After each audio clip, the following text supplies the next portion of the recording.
BILT is not dead, no matter what you're hearing out there. Having a tough couple of weeks? Yes, but not dead, not at all. But before we get into all that, hi, I'm Lonnie, and no, this will not be a BILT is over video. Sorry to disappoint, but let's call a spade a spade. Not everyone is happy with BILT's recent announcement, myself included, and that's valid. That doesn't mean it's an instant sock drawer card, or you should cancel it right away, or even not apply, because as someone who has been in this credit card game for a while, and also a professional roller coaster enthusiast, I know the best part of the ride comes after the drop, and BILT has already begun to hint at what's coming. To start, gotta drop the disclaimer, I don't work for BILT. I've had the pleasure to meet and speak with some of BILT's employees, but everything in this video is my own thoughts and opinions. Cool? Now that we got that out of the way, I believe that if you can voice a problem, then you can also voice a solution. Don't be a negative Nancy. I do not believe the BILT card is broken. I think it's evolving. What? It's evolving! I think it's growing up. It's just going through puberty and maturing into a better card and program. Too much? And being that BILT has not finalized all their changes yet, but hey, BILT team, feel free to stop anytime now. I'm gonna put in my 2 cents on the topic and ask they pull a 180, starting with the communications. Now BILT, you know what you did. Might have gotten away with it too. If it wasn't for these blasted kids and their dogs. As a budding company in the competitive credit card market, BILT's initial success stemmed from its personalized approach and direct engagement with reward members and cardholders. This strategy, coupled with close to the ground level personalization, earned BILT a reputation as the people's card.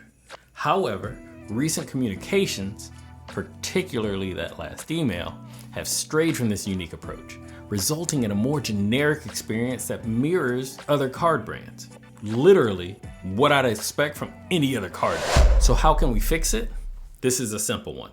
Let's get back to the basics. To rectify this situation, BILT should return to its roots and leverage its exceptional PR and marketing teams. By focusing on what sets BILT apart from its competitors, the company can reestablish its distinctive identity and inspire other brands to emulate its approach. Additionally, to encourage increased card usage and avoid future controversies, BILT should provide compelling reasons for cardholders to use their cards. This could involve offering exclusive benefits tailored to reward programs or unique experiences that align with BILT's values and mission. By implementing these measures, BILT can regain its position as a trailblazer in the credit card industry, delivering a truly personalized experience that resonates with its members.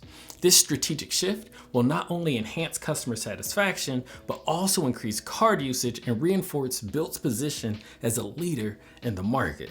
And that takes me to my number one thing BILT needs to fix, and that's giving more of a reason to use their card. Okay, if you're in the majority, 98% of cardholders who only pay their rent and then make 4 additional $1 transactions solely to accumulate your points before setting the card aside, do me a favor. Go have a seat over there, have a Coke and a smile. Mike, please, man. Can you go down, have a Coke and a smile? Please. Now, I'm not knocking anybody. No matter what, if you rent, the BILT card is a good card for you. I've said this before and I still stand by it. BILT has some very strong earning categories, but the majority that uses the card for the rent plus 4 cardholders mentality has hurt the business. The card needs usage. The card's success is contingent on usage, which in turn drives the business's success. Being that the bonus categories are comparable to other cards with more tenured and popular ecosystems and reward currencies that most people prioritize, such as Chase or Amex, it prevents or even discourages more people from investing in the BILT ecosystem. Let me explain. Why should I get 3 points per dollar on dining with my BILT card, which I left at home, when I have a Chase card right here, which gets the same, or my Amex Gold that earns 4 points per dollar on dining? This is just one example, but how do we fix it? Well, the good thing is BILT has already thought about this and begun putting things into place. First of which is the fact that you have to have at least 5 transactions on your card to get your points. Now, you may not like this, but it makes sense. There's no sign-up bonus, so if you want to get your points, they need their transactions. Putting that aside, BILT has recently announced they will be adding healthcare and tuition categories to the program as well. If it's more than 1 point per dollar, then that would be great as it would create some competition. With therapy, chiro, physical therapy, and prescriptions on the rise, and not to call anyone out, but there are a lot of people out there still paying for their college and student loans. Similar to rent, this could entice many people to put that spend on their BILT card, leading to more rewards. But let me ask you something. Does adding healthcare and tuition sound enticing to you? Let me know in the comments and hit subscribe. I'm curious to know. Okay, on to my next point. The BILT credit card offers various rewards and partnerships, but its inclusivity is limited.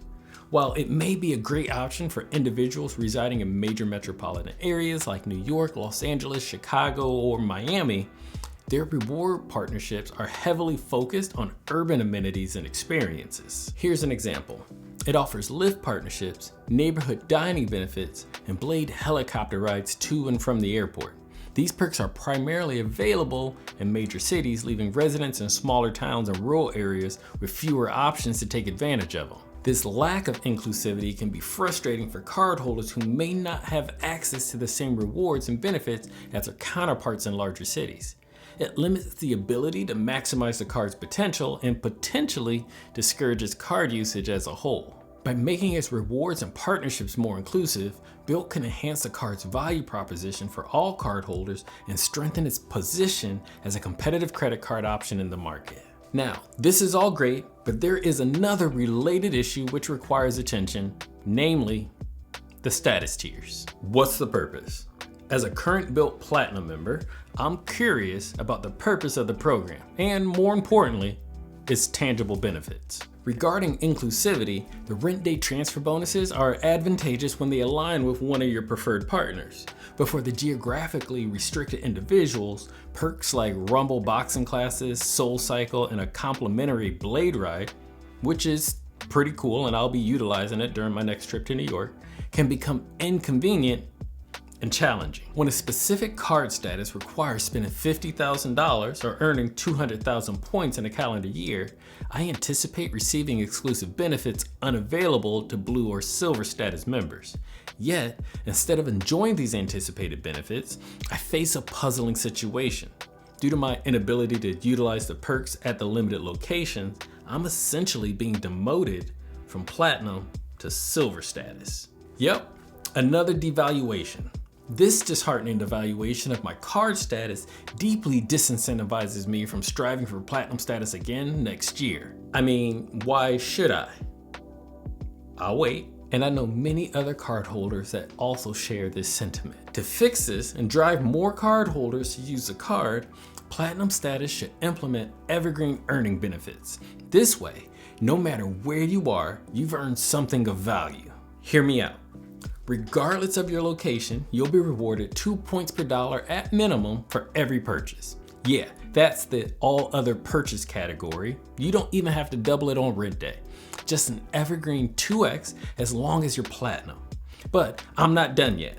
Then on top of that, boost the cent per point value from 1.25 cents per point to 1.5 in BILT's travel portal. Travel portals are hot right now.